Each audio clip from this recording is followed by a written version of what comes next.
An engine enthusiast like myself sees an engine like a piece of art. No matter what it is, where it is used, it will always be something interesting to me. I'm blown away how seemingly similar engines can sound so differently, which is affected by various factors depending on its purpose of use. Share with me your thoughts about any other funky sounding engines.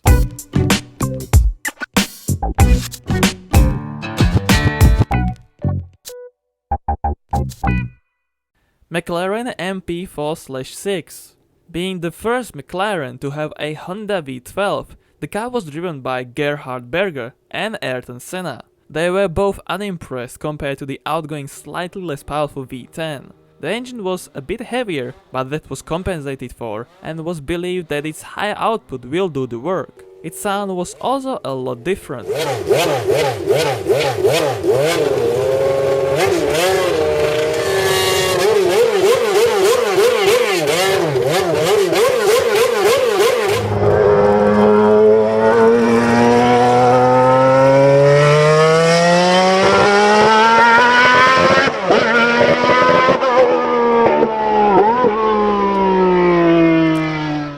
Honda RC146.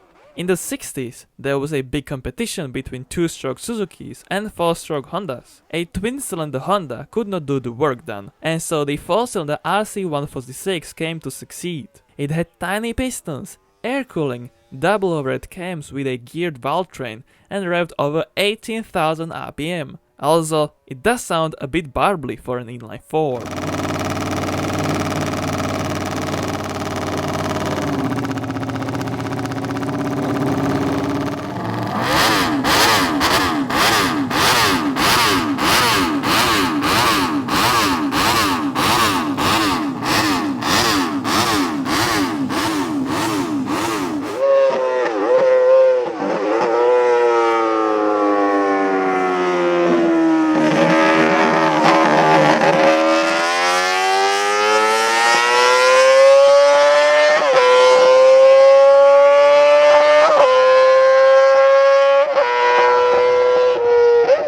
Fiat 500 TwinAir.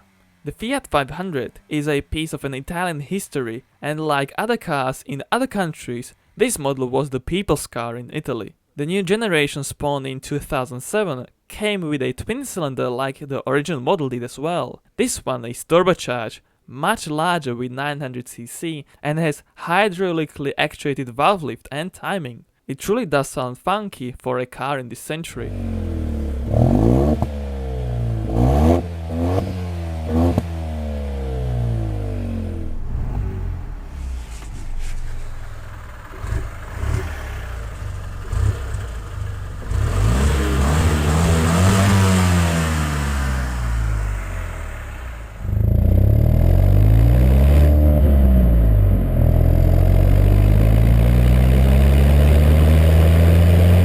Aprilia RS125.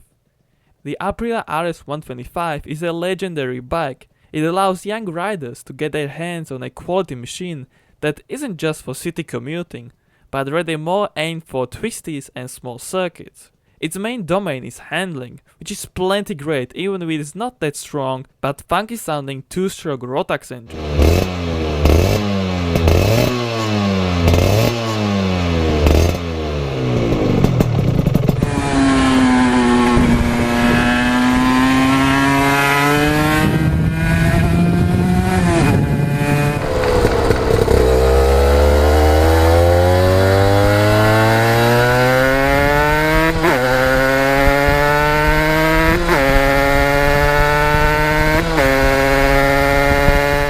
Honda RC211V.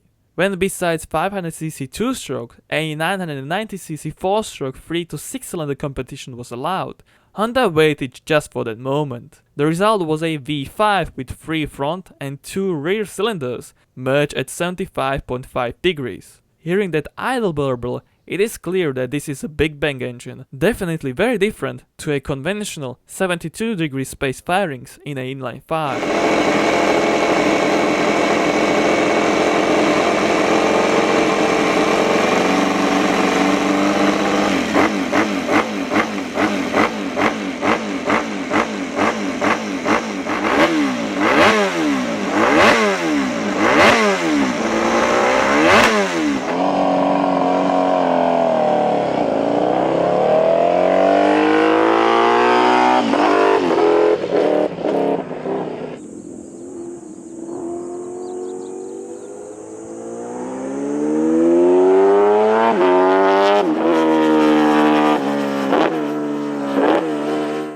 Shelby GT350. The new GT350 was everywhere in headlines when it came out. The reason was its very different crankshaft design, unlike other American V8s used to have, the flat plane type like in a Ferrari V8s. The flat plane crankshaft is lighter, but carries less initial torque, which makes it great for high RPM purposes, and less good for everyday driving. This Voodoo engine still sounds closer to a bubbly V8 thanks to unequal length headers, making it sound unmistakably recognizable as the GT350.